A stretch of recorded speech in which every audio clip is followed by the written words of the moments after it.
Ok. Retomamos a gravação e agora é a altura de pergunta-resposta ou partilha, mais de partilha, Sim, não vou pôr pergunta-resposta, exatamente, reflexões, gosto mais. Portanto, alguém quer abrir a sessão partilhando, ou dando nota ou alguma questão queiram colocar à Diana, ou partilhando experiências?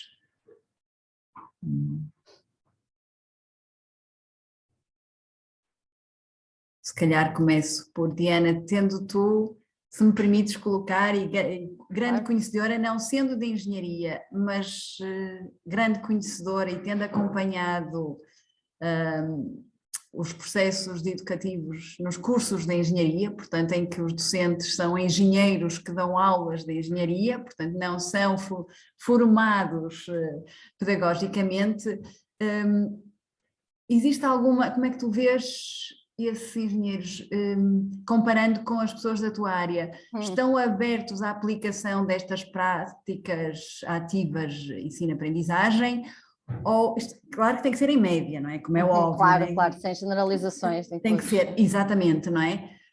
O balanço é positivo face à tua experiência ou a docentes da tua área? Olha, é uma pergunta muito interessante. Porque de facto eu venho de uma formação, eu própria enquanto aluna, não é? De uma formação na área da educação, e eu lembro perfeitamente a primeira vez que eu fui assistir, já quando comecei mesmo a minha investigação, e fui à escola de engenharia, e fui assistir a uma apresentação de projeto, dos projetos do primeiro ano. E eu lembro-me perfeitamente de pensar, eu estava a terminar o meu curso de 5 anos e a pensar, quem me dera ter aprendido assim. E para mim isto foi tão impactante que teve a ver com isso, que é porque é que na educação não se fazem coisas destas, quando faria todo sentido serem feitas. E portanto eu acho que de facto há um trabalho aqui grande a fazer desse ponto de vista. Eu acho que na engenharia encontro muitos entusiastas, e até especialistas, e ainda bem, e de facto eu acho que há uma característica que é, há uma necessidade premente das pessoas da área da engenharia, e que, ok, eu nunca aprendi a fazer isto e eu vou à procura de como fazer. E eu acho que essa motivação, essa necessidade também leva a uma procura que eu provavelmente não sinto na minha área em particular, ou das pessoas da minha área em particular. Isso, por exemplo, é muito visível. Agora, as jornadas interinstitucionais começaram na segunda-feira, e naquelas em que eu estive, pelo menos, a participar, encontro muito poucas pessoas da área da educação. Ok? Portanto, provavelmente não sentem tanta necessidade de formação, pelo menos, mas se calhar até se identificariam com outros modelos de desenvolvimento profissional, ou uma comunidade de prática, por exemplo, e portanto eu acho que há aqui um caminho de explicitação de como desenvolvermos competências pedagógicas também, que eu acho que é preciso um caminho que é preciso ser feito, mas que eu acho que a área da educação e engenharia foi crescendo muito por esta necessidade, por esta motivação, e a própria investigação sobre a educação e engenharia também foi, acho que foi um side effect da própria, desta necessidade. Portanto, desse ponto de vista, eu acho que é super importante percebermos efetivamente que a investigação também é muito importante nestes processos de melhoria das práticas. Sim. Sem dúvida, sem dúvida. Obrigada, Diana. Tenho aqui a Anabela com a mão no ar. Anabela. Olá, boa tarde. Dar em primeiro lugar os parabéns à Diana pela brilhante apresentação que fez. É sempre muito bom ouvi-la. E também acrescentar aqui algo que eu por acaso já tinha reparado, mesmo na descrição do que é que ias falar, é preciso dizer que, na verdade, nós não começamos a dar aulas depois do doutoramento, nós começamos depois da licenciatura, ou seja, 5 anos, verdade. Licenciatura em Engenharia de Produção, e começamos a dar aulas. Portanto, é assim um choque. Realmente, eu fui a que disse que não me lembrava, é verdade, não me lembro do primeiro dia do doutoramento. Não me lembro, mas o que eu me lembro, e foi uma coisa que eu não quis que os meus alunos passassem, foi de situações que o meu orientador, e a quem eu gosto muito e sempre apreciei tudo aquilo que ele fez por mim e aquilo que me ensinou, e comecei a dar aulas com ele, e que era os alunos, quando iam fazer um teste, era uma situação de tanto stress, que eu acho que as pessoas nem conseguiam fazer o teste direito, porque realmente o stress inicial que ele colocava quando começava a dar o teste era tão grande que era do tipo de dizer às pessoas, vocês aí, 2 polegadas para a esquerda, ou 2 para a direita, quer dizer, assim uma coisa mesmo muito estressante, e eu disse, eu nunca na minha vida quero que os alunos passem por isto, porque para já era tudo muito baseado em testes, só testes, não é? E muitas vezes, para o fim, era muito escolha múltipla. Muitas vezes as perguntas nós sabemos que não estão feitas corretamente. Pronto, nós falhamos muitas vezes, não é? Achamos que estamos a fazer bem e os alunos dizem-nos, não, mas esta pergunta não parece bem, interpretei desta forma. Pronto, nós sabemos que isso acontece. E uma coisa que eu não queria era que realmente os alunos passassem por essa experiência que é quase traumatizante, não é? E eu, como também já tinha sido aluna deste professor, pronto, eu por acaso não se estressava muito, mas tinha colegas antes do teste, ir a correr para a casa de banho vomitar. Quer dizer, isto é mesmo traumatizante, não é? Sim. Chegar a uma situação destas, e era uma coisa que eu não queria que os meus alunos passassem, era ter este trauma, digamos, de fazer um teste. O teste é apenas uma componente, não é? Da avaliação, não devia ser pensado assim. Sim, isso é muito interessante, Anabela, porque vai sendo muito essa partilha, não é, de muitos professores, que é aquilo que são em sala de aula, lá está, nós ensinamos aquilo que somos, aquilo que são, ou é uma reprodução de bons referenciais, de bons modelos, de bons exemplos que têm, ou evitar fazer aquilo que à partida não consideravam, lá está, como acabaste de dizer, nos momentos de avaliação, o stress, a ansiedade que causava, não querer sabermos o que é que não queremos fazer. E isso é interessante, perceber como é que isso também foi moldando o nosso comportamento, a nossa concepção até do que é ensinar, do que é aprender, do que é avaliar, porque é isso que também influencia fortemente as nossas práticas. E por isso também é que eu considero, e por isso é que eu gosto tanto desta frase, não é? Que nós ensinamos aquilo que somos, porque de facto nós também estamos a ser uma influência não só para engenheiros, mas provavelmente em alguns casos para futuros professores. Os futuros professores de engenharia também são atualmente provavelmente os nossos alunos. E de facto acho que cada vez mais nós podem não ser muitos casos, porque não é tão global assim, porque agora lá está, não é acabar a licenciatura e logo ir dar aulas, ainda temos ali mais um percurso em cima, mas também é verdade que vou percebendo em alguns contextos também de engenharia, que venham com uma mente muito mais focada na investigação, por exemplo, porque passaram pelo doutoramento, conhecem bem as necessidades de fazer investigação, do tempo que requer, etc. E quando são colocados, ok, agora tens que dar aulas, isso acaba por ser às vezes um problema adicional que lhes é trazido. Então, às vezes, até esses temos que prepará-los e influenciá-los também de outra forma, também enquanto orientadores de doutoramento, não é? Como tu disseste, e bem, também esses modelos e essas referências são fundamentais. Sim. Exatamente. Certo. A Bárbara... Gabriel... Sim, posso. Eu acho que não estou a passar ninguém à frente. Olá, boa tarde.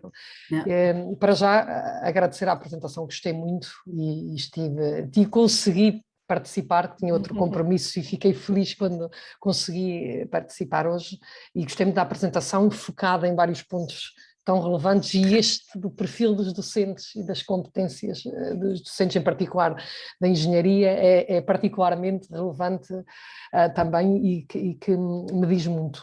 Eu tive de me ausentar um bocadinho, porque eu ainda estou em fase de recuperação do Covid, um Covid bastante pesado, portanto, se calhar já foi comentado aqui, e eu falhei durante a apresentação, mas gostava de perguntar duas questões relativamente às competências do docente, a publicação de 2021, se não estou em erro. Sim. Houve alguma, não sei se isso foi falado, as duas questões, e portanto peço desculpa se apresentaste durante o período em que eu não estive. Duas questões.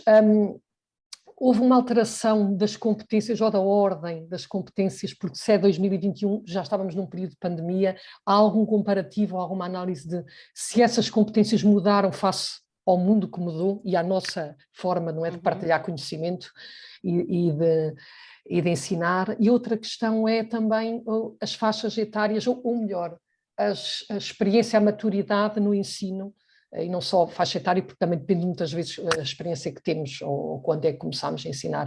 Há também alguma evidência nos perfis e no que é maior ou menor resistência para a prática pedagógica e para termos formações na prática pedagógica, porque é algo também... Sim. Às vezes também há essa... Interessante, e pode haver algumas, é uma curiosidade, porque é sim, muitas claro vezes... que sim, Bárbara, eu também vou partilhar aquilo que eu conheço. Obrigada.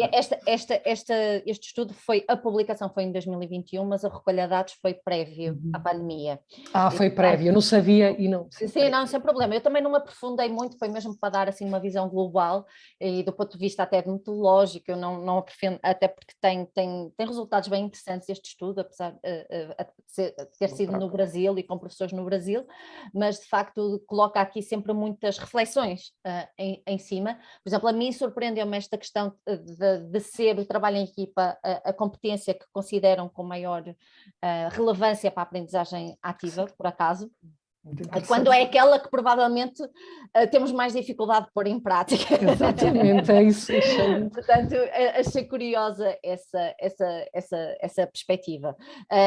Mas eu acredito, eu ainda não vi nenhum estudo nessa sequência, ou seja, da questão das competências pós-pandemia ou até pandemia, mas eu acredito que tenha havido aqui muitas diferenças e vou partilhar pela procura de formação que eu fui vendo durante este período. Foi mesmo, na altura nós tivemos, eu ainda estava no Minho, na Universidade do Minho, e nós quando fizemos o programa de formação de Docência Mais, que é um programa mais longo no tempo, em que o objetivo é fazer a transformação de uma unidade curricular, por exemplo, aí nós vimos, eu que conheci algumas pessoas, não é? Eu vi algumas pessoas daquele grupo, daqueles perfis que eu falei que sem evidência científica, não é? E eu vi ali alguns céticos, por exemplo. Okay? E então é muito interessante perceber que a necessidade vai puxando esta e foi uma necessidade muito premente ao qual era preciso dar resposta de forma muito rápida, muito direta, e isso puxou pela aprendizagem, que na verdade é isso que nós também aos alunos é isso que nós pedimos, não é? Nós tentamos criar ali uma necessidade para eles aprenderem, às vezes não conseguimos fazê-la de forma muito, nós dizemos que é importante para a prática profissional deles, não é? E eles quase que têm que acreditar em nós que realmente vai ser importante, mas quando nós sentimos a necessidade é aí que vai ganhar significado, é aí que vamos, é quase como o Rui quando partilhou aquele, foi preciso o contexto do projeto para o aluno aprender a matéria toda do semestre, não é? Em 10 minutos, não é? Ali numa discussão. E eu acho que é isso que acontece, pode ter sido o que aconteceu durante a pandemia. Eu vi muitas pessoas muito desligadas destas temáticas a entrarem neste mundo e a mudarem a sua atitude mental para com o ensino e para com a aprendizagem. E desse ponto de vista foi muito positivo. Sim. Exatamente. Sobre a questão... a tua segunda questão, Bárbara, desculpa, recorda-me só a tua segunda questão. Eu estava a ver aqui, porque penso que o Rui Lima já era relativamente à experiência, não é? O número de anos de resistência ou maior abertura para as formações pedagógicas e queremos ser sempre melhores, porque para mim isso é um mote, não só profissionalmente, mas é um mote de vida e profissional também. E se havia essa relação, porque muitas vezes... Não encontramos, de facto, nenhuma correlação direta entre estas duas, entre a idade e a experiência, relativamente à aplicação da aprendizagem ativa e das estratégias, e também existem outros estudos que eu já fui lendo e que eu já me fui percebendo que, de facto, não há, digamos assim, não é uma variável que necessariamente interfere no processo. O que reforça um bocadinho muito aquele meu posicionamento dos perfis. Exatamente, é que tem muito ligado já à essência e à vivência, não é? À essência e à vivência de cada pessoa como indivíduo. E depois também o contexto onde trabalha também, que pode influenciar, diria eu, mas será... Sim. Obrigada, mais uma vez. Obrigada eu, Bárbara. E as melhoras. Se me permitirem, eu creio que há aqui um comentário, uma pergunta do Rui Lima que antecede as vossas mãos no ar, e porque o Rui o que diz está numa zona pública com muito ruído e que, portanto, não consegue abrir o áudio. A questão do Rui é, considerando os diferentes perfis de docente que apresentaste, em tua opinião, como é que podemos apoiar os docentes? Como é que um docente vai mudando de perfil e até se é expectável que todos mudem? E ele reforça que no artigo de Neves de 2021 não foi encontrada nenhuma correlação significativa de implementação da aprendizagem ativa e o nível da experiência. Portanto, na sequência do comentário da Bárbara. Exatamente. Isso é quase uma... a resposta a esta pergunta, Rui, é quase aquela pergunta de $1 milhão, não é? Quase acho que dava um estudo super interessante para começar. Eu acho que, de facto, eu pelo menos sinto isso na educação e engenharia, aqui alguns research gaps relativamente aos professores, ao perfil dos professores, à identidade profissional docente. Acho que ainda há muito pouca coisa feita, nomeadamente até em Portugal, mas os meus perfis, não é, como eu costumo dizer, como eu vou categorizando, e até pode haver outras categorias que com as quais ainda não tenho identificado, e eu acho que o apoiar os docentes passa muito também por entender esses perfis e perceber como é que nós então podemos provocar esta necessidade, por exemplo, nos perfis mais críticos, digamos assim, por exemplo, os céticos, não é? Como é que nós tentamos aqui converter um cético, quase que parece assim de uma forma muito... eu estou aqui a brincar, mas às vezes é um bocadinho isso. Mas de facto nós não temos que mudar toda a gente, do meu ponto de vista. Eu acho que é importante que possamos contribuir com a investigação, isto sou eu também a investigadora a falar, eu acho que a investigação ajuda muito no processo de conseguirmos passar a mensagem que queremos passar sobre o ensino, sobre a aprendizagem, particularmente na engenharia. Eu até já uso coisas e artigos e estudos que eu acho que são super importantes na área da educação e engenharia para comunicar até com um nível não superior. Okay, eu uso esses argumentos porque com professores do ensino básico e secundário, porque realmente são estudos muito, muito interessantes desse ponto de vista. Eu acho que quanto mais um docente se colocar em causa, perceber as suas competências, o que é que pode, no fundo aquele eixo, não é?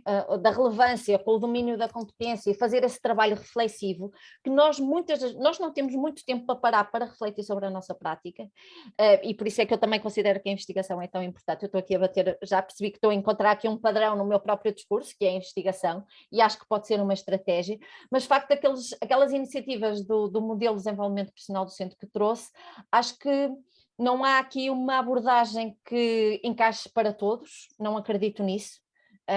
Não acredito que a formação, toda a gente tenha que fazer a formação, por exemplo.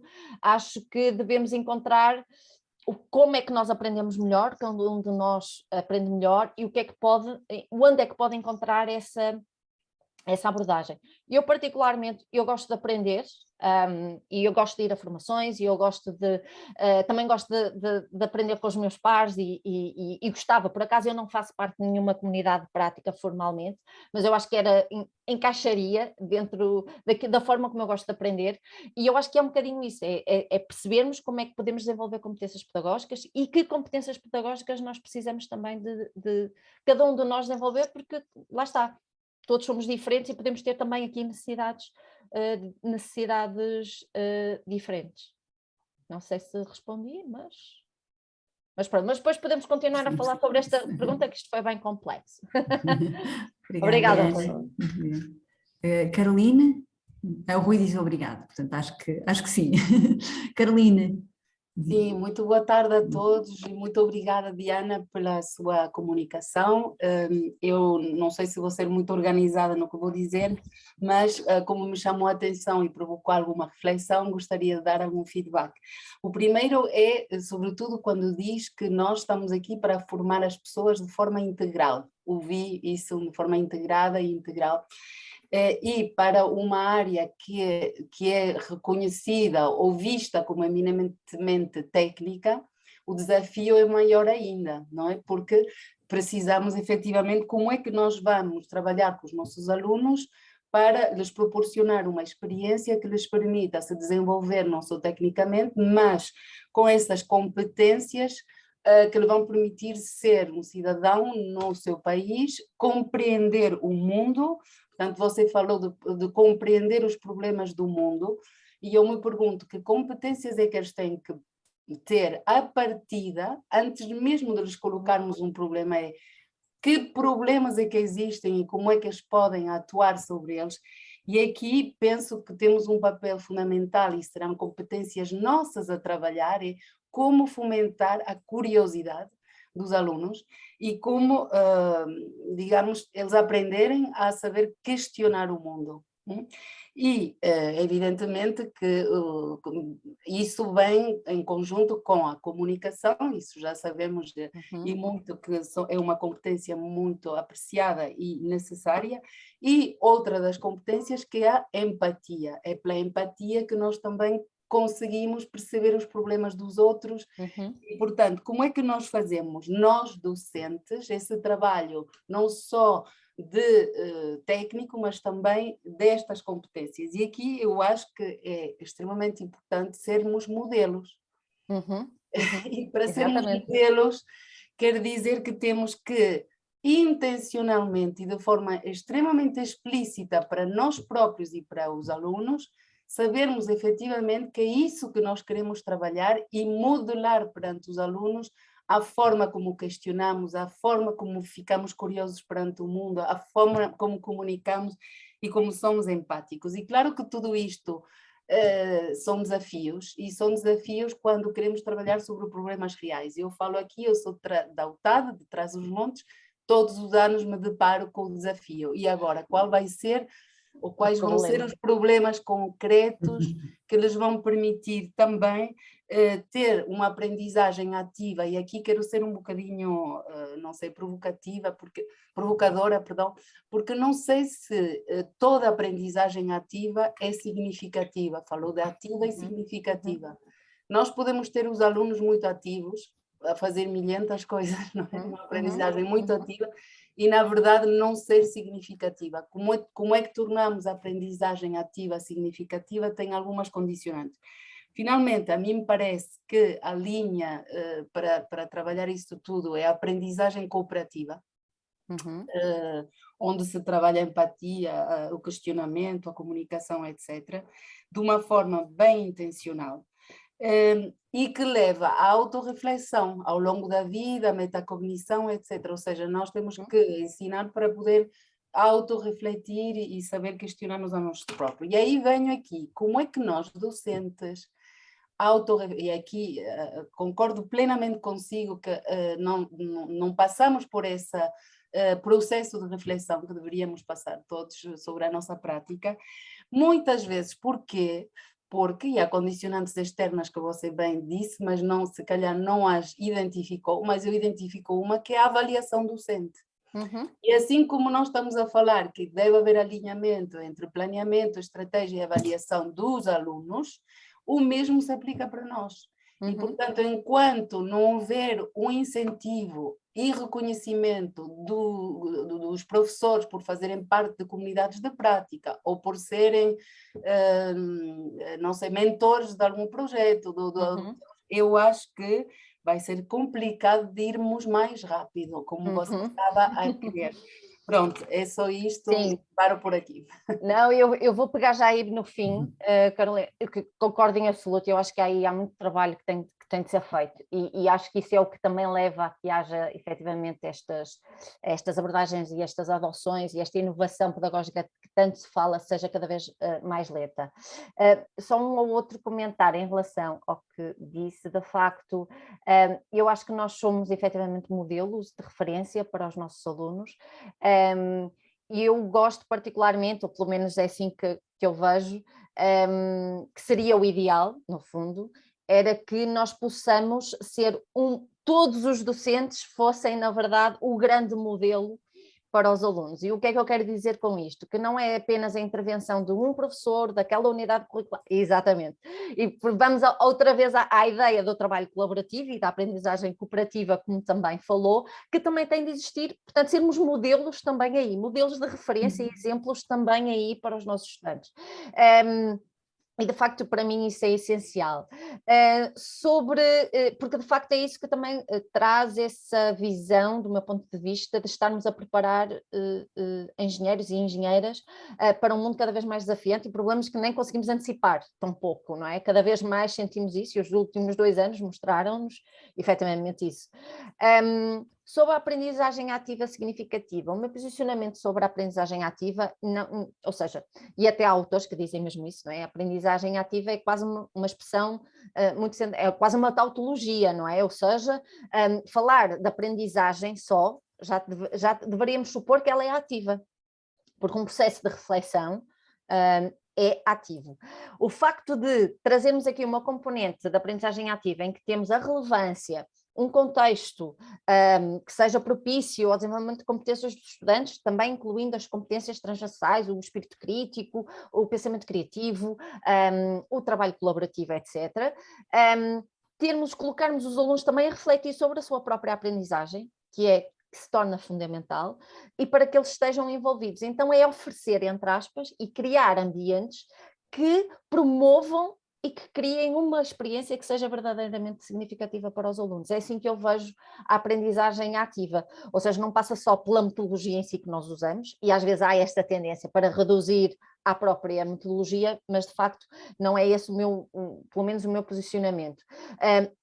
E ao mesmo tempo garantir que esta experiência significativa faça com que eles desenvolvam as competências que nós queremos que eles desenvolvam naquele ambiente de aprendizagem, ou até como é que aquilo vai contribuir, aquela experiência significativa, para a formação daquele engenheiro e daquela engenheira, para aquela área em particular, inclusive, também.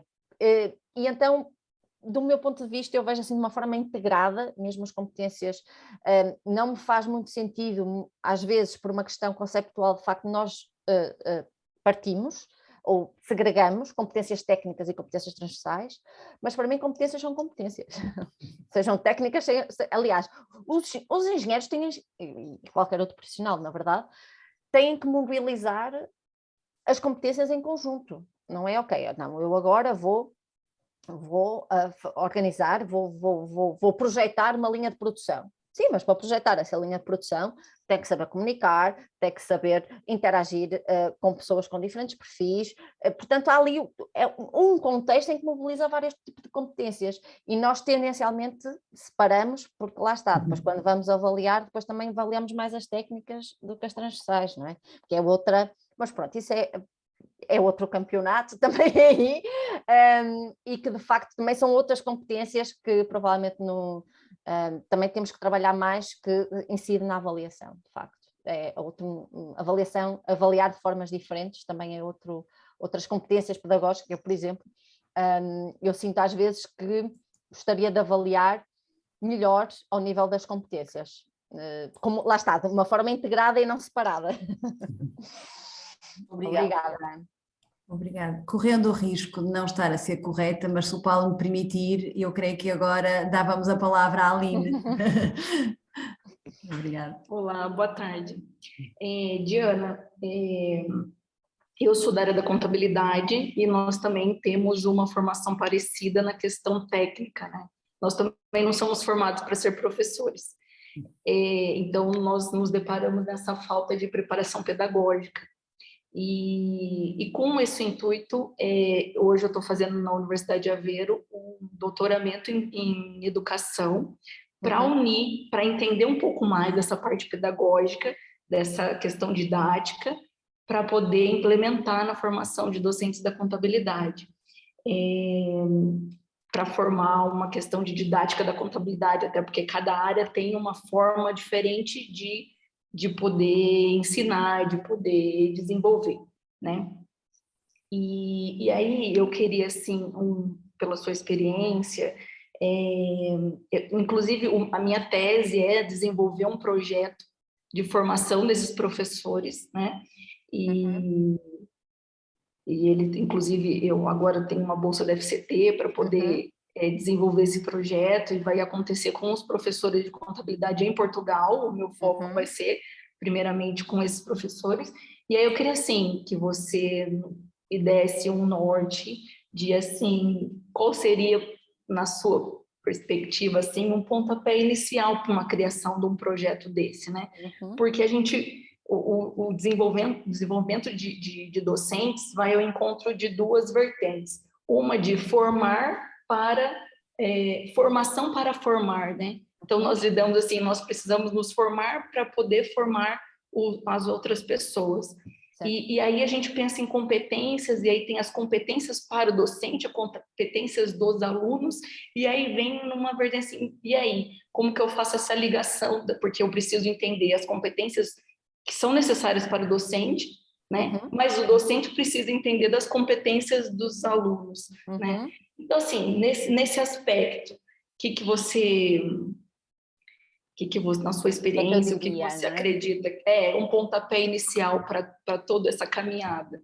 Eu não sei se será Obrigada, Aline. Eu hoje também conheci uma colega sua, a Gabriela, não sei se conhece, também estava em Aveiro e a trabalhar sobre a formação docente, por isso é que ela esteve de manhã na sessão de formação em que eu estive a dar aí, por isso é que até pensei que se conheciam. Mas há aí duas coisas no que disse que é muito importante, que é muito importante, nós temos aqui perfis diferenciados em que os professores, para contribuírem para a sua própria área pedagógica, digamos assim, tenha professores da área. O que é que eu quero dizer com isto? Por exemplo, na educação e engenharia, é uma área que está a ser construída, trabalhada com professores da engenharia, porque eles têm essa especificidade.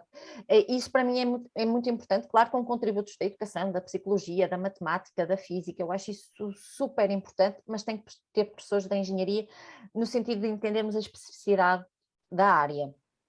Depois, por onde começar nestes desenhos? Eu não sei se é por onde começar, mas eu diria que há aqui alguns pressupostos ou princípios orientadores que eu considero muito importantes, com base, quando eu própria tenho que desenhar uma formação ou um ambiente de aprendizagem para professores. Primeiro e vou voltar ao mesmo, investigação. Nós temos que sustentar aquilo que estamos a dizer.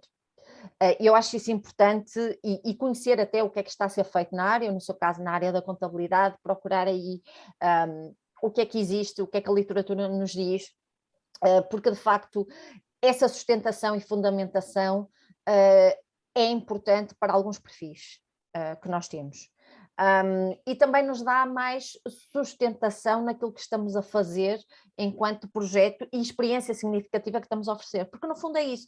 Eu vejo isto muito numa lógica quase por osmose, que é a forma como nós queremos desenvolver competências nos alunos passa pela forma como nós queremos desenvolver competências nos professores. Ou seja, se eu quero trabalhar, eu vou dar um exemplo, se eu quero trabalhar competências relacionadas com, por exemplo, a aprendizagem baseada em projetos, okay? A formação que eu vou dar vai ser mesmo numa lógica de trabalho de projeto. Para quê? Para que aquilo que os professores formandos estão a ter como experiência seja exatamente aquilo que os alunos vão passar. Portanto, porquê? Por um lado, causa a empatia muito no processo. Ainda hoje um professor na formação me dizia, eu agora pareço os meus alunos, ok? E quando eu disse isto, em termos de comportamento, da forma como estava a reagir a uma das atividades que eu propus. E ele disse mesmo, eu agora pareço os meus alunos, reconheceu-se nesse processo, não é? Isto causa empatia e o processo de aprendizagem também se torna mais significativo do meu ponto de vista, porque é aprender a estratégia, ou aprender, porque depois aí também depende de que competências é que nós queremos desenvolver e como, não é?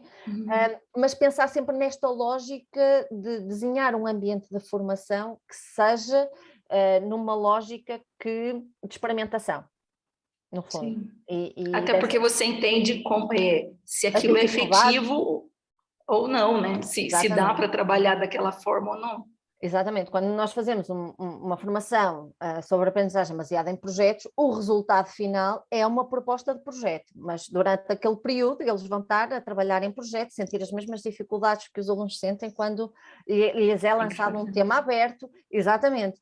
E o mesmo pode ser feito com outros domínios. Eu dei aqui um exemplo, e eu acho que este é um pressuposto muito importante, do meu ponto de vista. E depois é a investigação, e se eu tivesse que dizer um terceiro, eu diria, se possível, a formação acontecer de forma flexível. Eu com isto quero dizer o quê? Quando estamos a falar de alunos, é uma coisa, não é? Mas quando os nossos alunos são professores, é outra. Então há aqui muitas condicionantes. E o ideal às vezes é até que a formação não aconteça na universidade, por exemplo, que seja noutro espaço, que seja que os ajude a mergulhar, que os ajude a ficar imersos na experiência, que eu acho que acaba por ser muito mais impactante e eficaz. Até a literatura tem mostrado, dado aí alguns indícios sobre a eficácia dos programas de formação do ponto de vista geral do ensino superior. Para casos concretos de engenharia não conheço, ou de contabilidade, mas no ensino superior têm mostrado um bocadinho esses elementos quando estamos a falar aqui de dinâmicas de formação. Mas claro, sempre de forma muito intencional, trazer muita intencionalidade naquilo que queremos trabalhar com os professores. Que competências pedagógicas é que vamos trabalhar naquele contexto em particular. Sim, muito obrigada. Obrigada eu. Obrigada. E finalmente, Paulo. Resiliência. Não, a ordem está 100% correta. A ordem era essa. Ok, muito obrigado. Eu vou começar com um pequeno fait divers. A mim eu fiquei arrepiado ao ver o domínio de língua estrangeira como algo não importante em engenharia. Naquele inquérito, eu presumo que aquilo tenha sido... Eu fiquei esclarecido quando disse que aquilo tenha sido no Brasil, mas acho que em qualquer domínio de engenharia o domínio de pelo menos uma língua estrangeira é fundamental. Portanto... Aqui, no caso, já agora, Paulo, foi sinalizado como importante, não quer dizer que não seja importante. Mas com menor, digamos, percentagem por parte dos inquiridos relativamente a outras competências. Portanto, não quer dizer que não seja importante.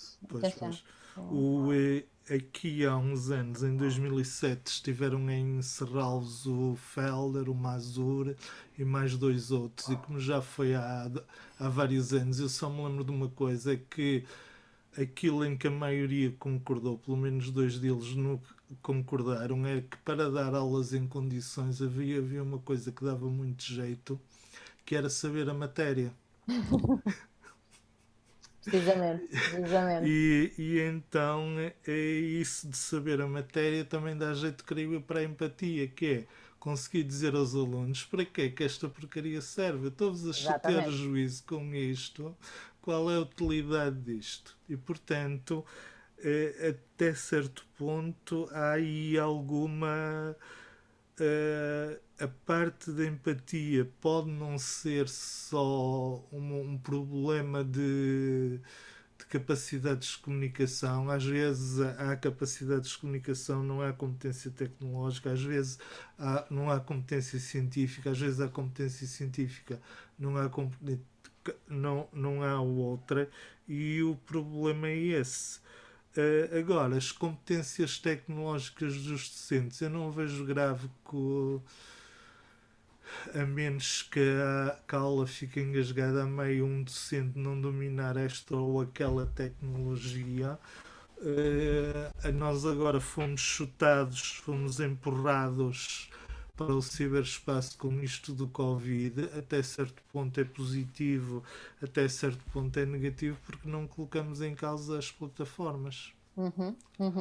E eu estive a ver agora, eu não sabia o que era o Parasol. O Parasol, estive a ver e fiquei arrepiado porque aquilo é de grátis. É gratuito, exato. E foi inclusive o professor Érico Mazur que desenvolveu. E então, é assim, se aquilo é grátis, somos nós o produto, ou somos os nossos alunos o produto. E, portanto, tenho os dados todos, vamos ter alguém que vai ter acesso aos dados de performance e às atividades dos nossos alunos e alguém que está nos Estados Unidos, que são os tipos que têm um respeito admirável pela privacidade. Portanto, há todos esses problemas. Ou, por exemplo, acho curioso, vi aqui há uns tempos atrás uma iniciativa da União Europeia para irmos todos para a cloud, tudo bem, e há uma instituição num sítio por aí que comprou colocação na cloud da Microsoft. Pronto, que é para fomentar a indústria europeia. Portanto, do ponto de vista tecnológico, do ponto de vista da engenharia, é fabuloso. Agora, a avaliação docente fez-me lembrar aquela anedota que ouvi de um reitor que dizia que tentar mudar uma universidade com a ajuda dos que estão dentro é como mudar um cemitério com as mesmas condições, com a ajuda dos que estão dentro, porque eles estão lá quietinhos, não mexem sem nada. E se houver alguma coisa na avaliação docente, talvez faça alguma coisa, talvez haja mudanças. Mas o problema não é esse. Por exemplo, eu tive numa segunda-feira a mensagem que a minha instituição não ia fechar com o Covid. Na quarta-feira tive a mensagem que íamos fechar. Na quinta mando uma mensagem: olha, para a minha turma já tem tudo criado no Teams, não sei quantos. Portanto, se demorou um dia. E a resposta que tive de volta é: está quietinho, senão as turmas vão ficar desequilibradas, não faças nada disso. Portanto, eu para, digamos, criar empatia com os alunos, uma vez que foi aquele baque inicial, a escola está fechada, como é que nos vamos safar? Eu no dia seguinte tinha mandado mensagem aos alunos todos e por aí fora, e não sei quantos, e o que me disseram é estar quietinho e caladinho. Pois. Nessas condições é um bocadinho difícil mudar. Agora, a empatia, uma vez que falamos na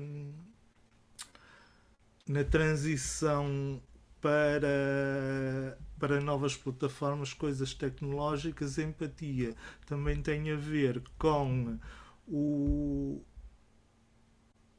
essas plataformas, a facilidade de uso e facilidade de contacto nessas plataformas. Portanto, vamos supor, por redução ao absurdo, que eu tinha, do ponto de vista arquitetónico, eu teria uma sala de aulas com colunas no meio. É uma redução completamente absurda. Portanto, há aí não sei quantos, ao passo que na adoção de plataformas online eu posso ter colunas no meio, montes de problemas tecnológicos. Portanto, há aqui uma confusão enorme e uma mistura enorme entre essas coisas todas. A outra coisa é, como a Caroline disse, o too much doing and not enough understanding. Os alunos são ativos. Como é que se vê que os alunos são ativos? Se eles estiverem a fazer coisas. Exato. Se eles estiverem a mexer. Pronto. Se estiverem a mexer, está tudo bem, mesmo que estejam a fazer copy-paste do que está desenhado no Google, estão a fazer bem. Não interessa se estão a perceber. portanto, e mais uma vez é medir o que é fácil de medir. Que é o velho problema. No entanto, eu gostei muito da apresentação, achei interessantíssimo, senão não estaria a fazer estes comentários. E obrigado por vir para a área de engenharia aqui acicatar, digamos, os velhos do Restelo. Ora é essa, Paulo, obrigada eu. Acho que o Paulo disse aqui coisas muito, muito interessantes que dava pano para mangas. E eu acho que, na verdade, esta questão da tecnologia é sempre uma questão muito, muito discutida, já mesmo antes da pandemia, pelo menos na educação falamos e vamos discutindo muito estas questões sobre, no fundo, de que forma é que estamos mais, nos ajudam mais do que o contrário, ou até como é que. E até mesmo durante a pandemia, vou dar um exemplo muito concreto, que talvez seja mais fácil para ilustrar aquilo que eu quero dizer.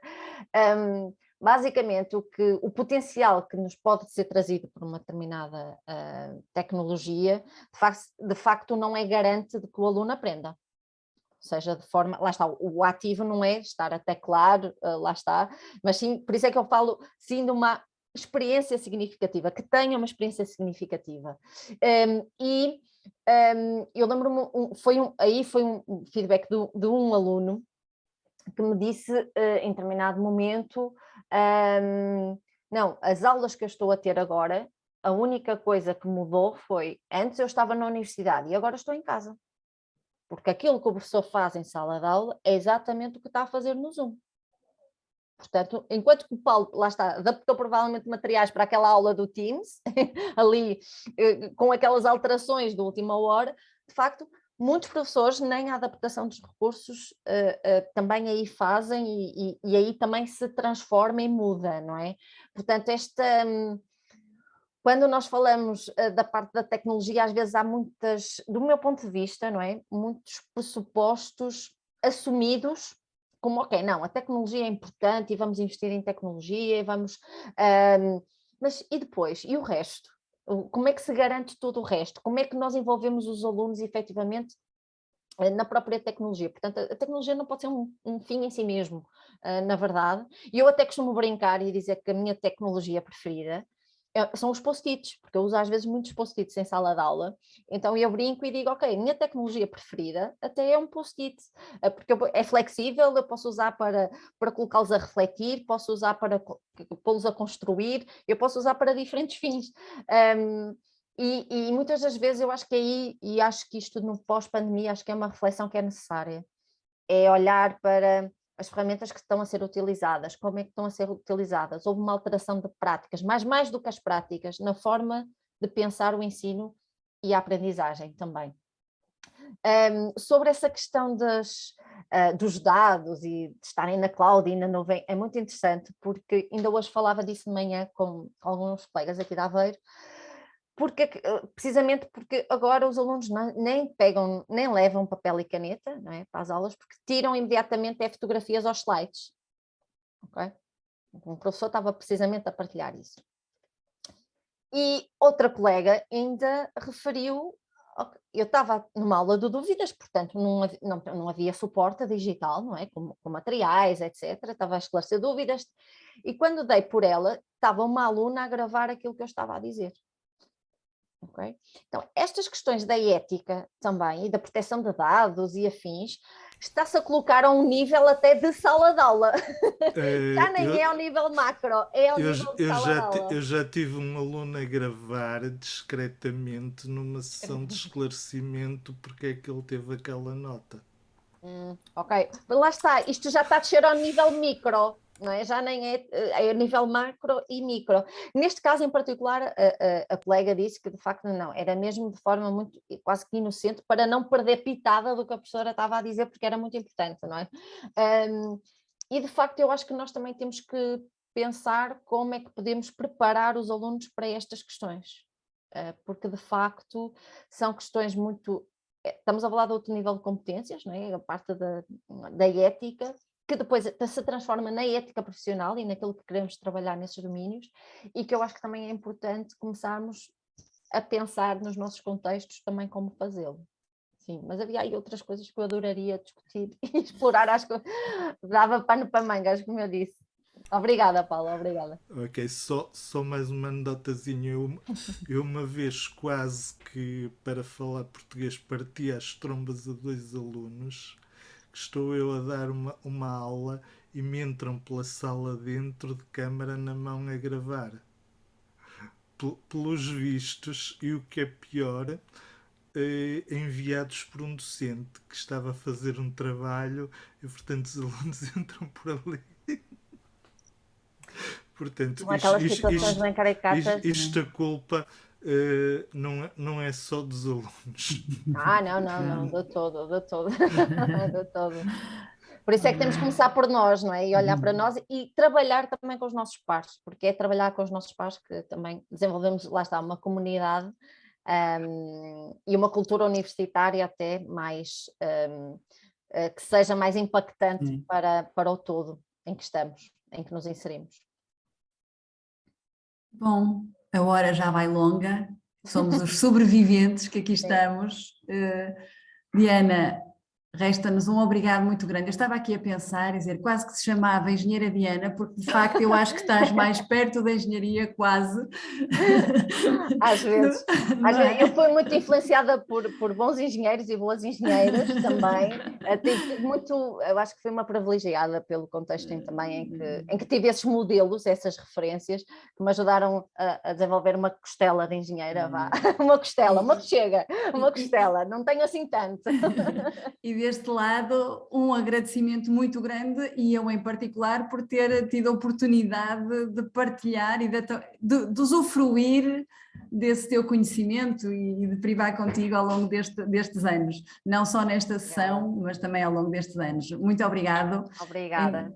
Acho que foi excelente para todos, somos nós estes sobreviventes, portanto um obrigado muito grande. Obrigada a todos também pela vossa partilha. Deixem-me só, exato, falta aqui uma salva de palmas. Para vocês também, obrigada.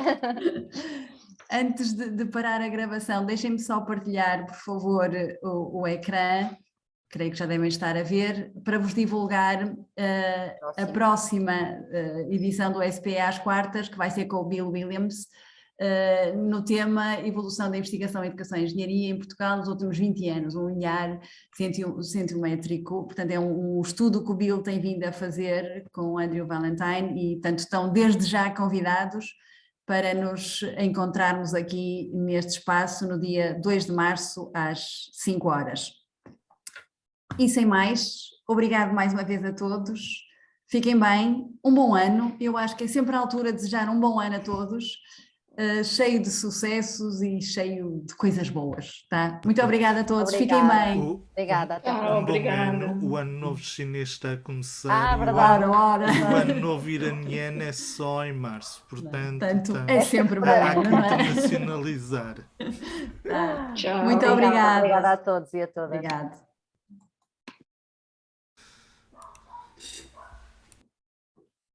Ora, para a sessão, ainda não. Acho que não, Filomena, que eu estou aqui, mas